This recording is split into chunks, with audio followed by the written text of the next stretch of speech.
What is the meaning of life? This is one of the questions that everyone will have throughout their entire lifespan and ponder throughout. And like a lot of answers in our life, there's no definitive answer to this.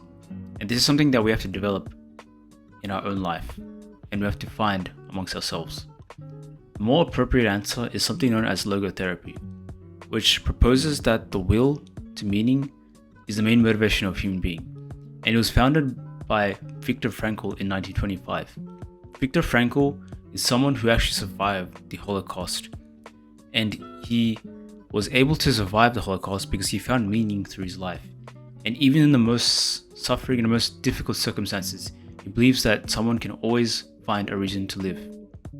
He found meaning by working as a psychiatrist, and in his relationships with prisoners, and thus he had hope for the future as well.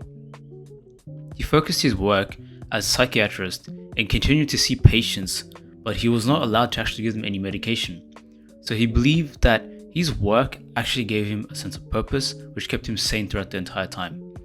He formed relationships with a lot of prisoners, which gave him this sense of belonging and thus didn't make him feel any less alone.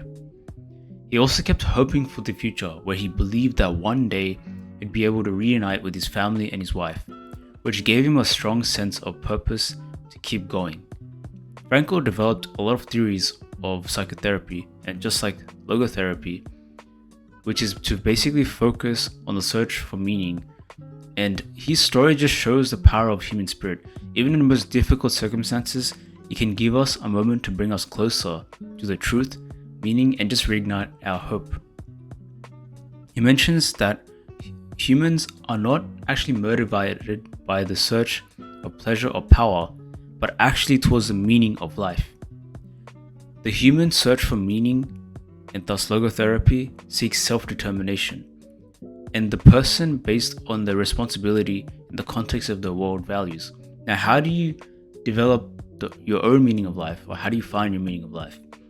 One of the best things to do is just ask yourself, if you were given a second chance, what would change? What would you do differently? And this can help you start to slowly establish your own meaning of life, or your own logos in life.